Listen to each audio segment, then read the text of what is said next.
ఎన్నికల సందర్భంగా ఈ యువతను ఊరు వాడ తిప్పి షేను శెలక తిప్పి గద్దెనెక్కించి వాళ్ళను అధికారంలో తీసుకొస్తే అదే కాంగ్రెస్ పార్టీ గద్దల్లాగా వాళ్ళని ఎత్తుకెళ్ళి ఈరోజు కేసుల పాలు స్టేషన్ల పాలు చేస్తూ ఉన్నది. ఇది చాలా దుర్మార్గం. ఇది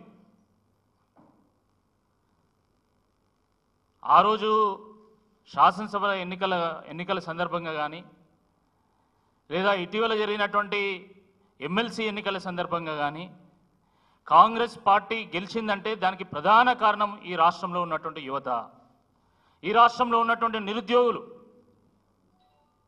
రాష్ట్రంలో ఉన్నటువంటి జియో 46 బాధితులు. కానీ ఆ నిరుద్యోగ యువతనే ఈరోజు మా కష్టాలు చెప్పుకుందామని చెప్పి వాళ్ళు ప్రజాభవన్కు వెళ్తే వాళ్ళ కష్టాలను వినకుండా ఈరోజు వాళ్ళ కన్నీళ్లను తుడవకుండా ఈరోజు వాళ్ళను కొట్టి వాళ్ళని కేసుల పాలు చేసి వాళ్ళ మీద అరాచకం చేయడం చాలా దురదృష్టకరం. ఆ రోజు కాంగ్రెస్ పార్టీ ఏం చెప్పింది? ఇది ప్రజాభవను, ప్రజల కన్నీళ్లు చూడడం, ప్రజల కష్టాలు వినడము ఈ ప్రజాభవన్ కర్తవ్యం అన్నారు అని అనేక రకాలుగా కాంగ్రెస్ పార్టీ కహానీలు చెప్పింది. కానీ దురదృష్టకరమైనటువంటి విషయం ఏంటంటే ఈరోజు మా కష్టాలు చెప్పుకుందామని వెళ్ళినటువంటి జియో 46 బాధితుల మీద ఈరోజు పిడిగుద్దులు గుద్ది అర్ధరాత్రి 1:30కు వాళ్ళను అరెస్టు చేసి వాళ్ళను ఒక్కో దగ్గర 10 మందిని 20 మందిని వదిలి దాని తర్వాత కొంతమందిని అరెస్ట్ చేసి తీసుకెళ్లడం జరిగింది. మిత్రులారా,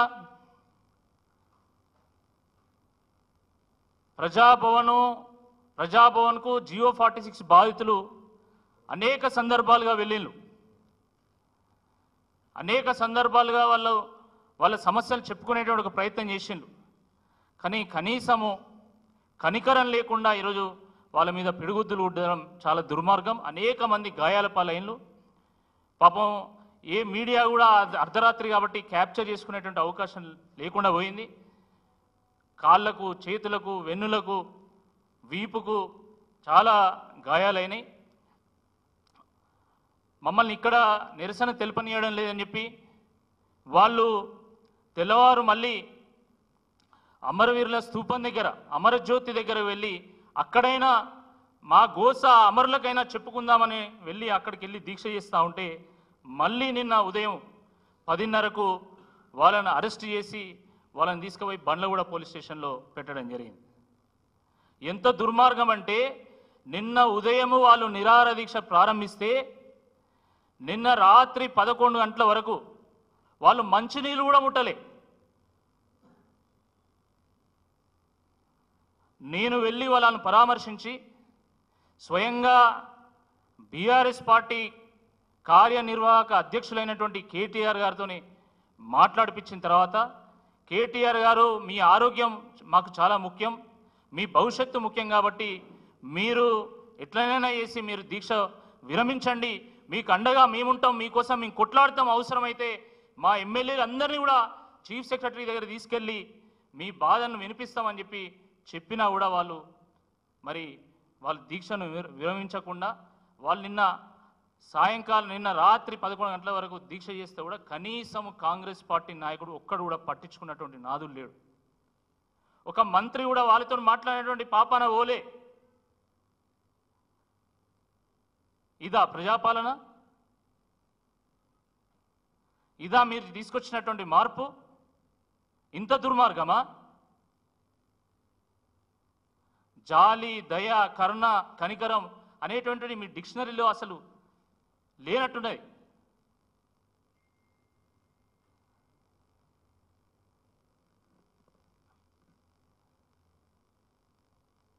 జియో 46 కేసు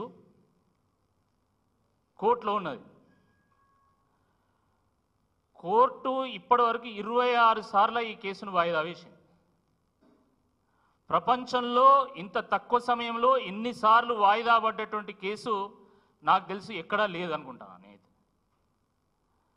అంటే ఇంత తక్కువ సమయంలో ఇన్నిసార్లు ఈ కేసును కోర్టు వాయిదా వేస్తున్నదంటే న్యాయమూర్తులకు వీళ్ళకు న్యాయం చేయాలన్నటువంటి తపన ఎంత ఉన్నదో అర్థమవుతా ఉన్నది. న్యాయమూర్తులకు ఉన్నటువంటి తపనలో ఇసుమంతైనా ఈ ప్రభుత్వానికి ఉంటే ఈ అడ్వకేట్ జనరల్ ఎందుకు అటెండ్ కాకుండా పోతాడని చెప్పి ఈ సందర్భంగా మేము ప్రశ్నిస్తా ఉన్నాం. న్యాయమూర్తులకు ఇంత తపన ఉంది కదా, ఈ ప్రభుత్వానికి పేనంత తలలో పేనంత అయినటువంటి ఆలోచన కూడా ఎందుకు లేదని చెప్పి ఈ సందర్భంగా మేము ప్రశ్నిస్తా ఉన్నాము. ప్రభుత్వానికి మనసు లేదు కాబట్టి ఈరోజు అడ్వకేట్ జనరల్ను పంపించడం లేదు. అడ్వకేట్ జనరల్ ఎవరి ఇన్స్ట్రక్షన్స్ ప్రకారం వారు నడుచుకుంటారు, ప్రభుత్వం ఇన్స్ట్రక్షన్స్ ప్రకారమే నడుచుకుంటారు. ప్రభుత్వమే ఈరోజు కేసు పరిష్కారం కాకుండా ఆ నిరుద్యోగుల నోట్లో మట్టి కొట్టేటువంటి ఒక ప్రయత్నం చేస్తున్నదనేటువంటి వాస్తవాన్ని ఈరోజు ప్రజానీకం గ్రహించాల్సిందిగా ఈ సందర్భంగా మేము కోరుతా ఉన్నాము. ఎంత ఘోరం అంటే నిన్న నేను పరామర్శకు వెళ్తే కనీసము ఆ జియో 46 బాధితులను అరెస్ట్ అయినటువంటి వాళ్ళని కలవనీయడం లేదు. ఇన్స్పెక్టర్ ఎవరు కూడా ఆ పోలీస్ స్టేషన్లో అడుగు పెట్టొద్దని చెప్పేసి ఆదేశాలు జారీ చేస్తాడు. నేను నిరసన తెలిపి నేను స్వయంగా ఏసీపీ గారితో మాట్లాడిన తర్వాత మమ్మల్ని అలో చేసిన తర్వాత ఎక్కడ వాళ్ళ మీద అయినటువంటి గాయాలు బయటపడతాయో, ఎక్కడ ప్రజలకు వాస్తవాలు తెలుస్తాయో అన్నటువంటి ఒక భయంతో ఫోటోలు తీయొద్దు, వీడియోలు తీయొద్దు అని చెప్పేసి మా దగ్గర ఫోన్లు గుంజుకుంటారు. మీడియాను అలో చేయరు. ఇదేనా మీరు చెప్పినటువంటి ప్రజాపాలన అని చెప్పి సందర్భంగా నేను ప్రశ్నిస్తా ఉన్నాను. కొంచెమన్నా జ్ఞానం ఉండాలి. ఎన్ని సంవత్సరాలు మేము ప్రజా జీవితంలో ఉన్నాం. ఎన్నో సందర్భాల్లో మా కార్యకర్తలు కానీ సామాన్య ప్రజలు కానీ అరెస్ట్ అయినటువంటి సందర్భంలో మేము వెళ్తే పోలీసులు మంచి ఆహ్వానిస్తారు, మాట్లాడిస్తారు, మీడియాను అలో చేస్తారు, మా వాయిస్ను వినిపించేటువంటి అవకాశాన్ని మాకు కల్పిస్తారు. కానీ మొట్టమొదటిసారి పోలీసులు ఇన్ని ఆంక్షలను విధించి ఒక నియంతృత్వ ధోరణిని వాళ్ళు ప్రదర్శిస్తూ ఉన్నారు. ఇనుప కంచెలను కట్టడాల ముందో భవనాల ముందో తొలగించడం కాదు, మీ మనసులకు ఉన్నటువంటి ఇనుప కంచెలను తొలగించండి ముందు. మీ మనుషుల ముందు ఉన్నటువంటి ఇనుప కంచెలను తొలగించండి ముందు. నిజంగా జాలి, దయ, హృదయము ఉంటే, కనికరం ఉంటే మీరు ఇలా వివరించరు. మీ మనసుకు ఒక ఇనుప కంచెను నాటుకొని ఈ రకంగా వివరిస్తూ ఉన్నారు. మీ మనుషుల ముందు పోలీసులు అనేటువంటి ఇనుప కంచెలు పెట్టుకొని ఈరోజు ఎవరిని రానియకుండా చేస్తూ ఉన్నారు. ఎవరు బాధలు చెప్పుకుంటా ఉంటే చెప్పుకునేటువంటి అవకాశం లేకుండా చేస్తూ ఉన్నారు. కాబట్టి మేము ప్రగతి భవన్ ముందు ఇనుప కంచెలు తొలగించమని మీరు గప్పాలు కొట్టడం కాదు, ఫస్ట్ మీ మనసులో ఉన్నటువంటి ఇనుప కంచెను తొలగించండి. మీ మనుషుల ముందు ఉన్నటువంటి ఇనుప కంచెల్ని తొలగించాల్సిందా ఈ సందర్భంగా నేను విజ్ఞప్తి చేస్తా ఉన్నాను.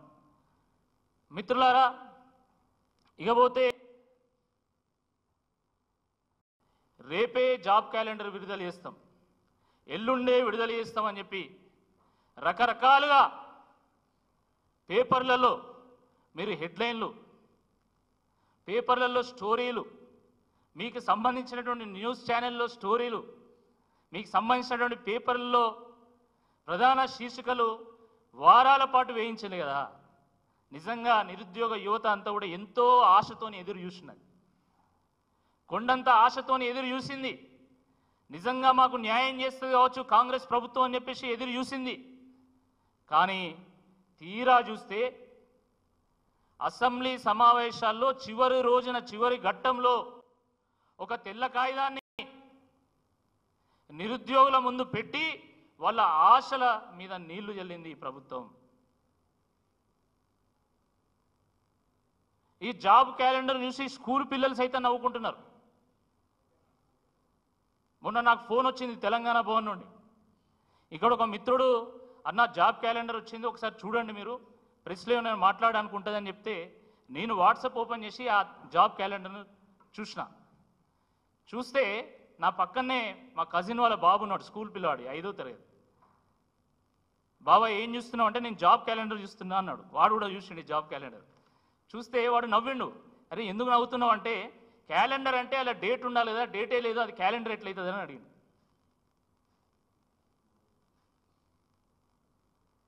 దాని తర్వాత నేను ప్రతి పేజు వెతికిన, సరే ఇది డేటు లేదు కాబట్టి ఇది క్యాలెండర్ కాదు, కనీసం జాబులన్నీ ఏమైనా ఉంటాయా అని చెప్పేసి నేను మొత్తం ప్రతి లైన్ టు లైన్ చదివిన. ఇల్లు ఎక్కడైనా జాబులు ఉన్నాయా అని చెప్పేసి మైక్రోస్కోప్ పెట్టి చూసినా, భూతద్దం పెట్టి చూసినా కూడా ఇల్లు ఒక్క జాబ్ కూడా కనబడతలేదు. ఇది ఉద్యోగ క్యాలెండర్ కాదు, ఇది ఉత్తి క్యాలెండరు, ఉత్తిత్తి క్యాలెండరు, ఒళ్ళెక్కల క్యాలెండర్. ఇది సిగ్గుండాలే, ఇది జాబ్ క్యాలెండర్ అని చెప్పడానికి కొంచెమన్నా సిగ్గుండాలా. మైసూర్ పాకులో మైసూర్ లేకపోయినా కనీసం పాకు ఉంటుంది, మైసూర్ బజ్జీలో మైసూర్ లేకపోయినా బజ్జీ ఉంటుంది, బొంబాయి రవ్వలో బొంబాయి లేకపోయినా కనీసం రవ్వ ఉంటుంది. కానీ ఈ జాబ్ క్యాలెండర్లో ఇలా జాబు లేదు, క్యాలెండరు లేదు. ఇది మీ జాబ్ క్యాలెండర్, ఉత్తి కాగితం ఇది. దీనికో ఆథెంటిసిటీ లేదు, దీనికో సిగ్నేటరీ లేదు, ఏది లేదు. అంటే ఇచ్చిన హామీలు నెరవేర్చకుండా జాబ్ క్యాలెండర్ను రిలీజ్ చేసి జారుకుందామనేటువంటి ఒక ప్రయత్నం చేస్తూ ఉన్నారు మీరు. ఇది జాబ్ క్యాలెండర్ కాదు, జారుకునే క్యాలెండరు. మీ బాధ్యత నుండి మీరు తప్పించుకోవడానికి రిలీజ్ చేసినటువంటి క్యాలెండర్ అనే ఈరోజు యువత అంతా కూడా దీన్ని స్వీకరిస్తూ ఉన్నది. ఈరోజు ఇంతమంది యువకులు వచ్చేళ్ళు, నేను అసలు వాళ్ళకి చెప్పను కూడా చెప్పలే. నా ప్రెస్ మీట్ ఉన్నదని తెలుసుకొని వాళ్ళకు వాళ్ళే అశోక్ నగర్ నుండి నా దగ్గరకు వచ్చాను.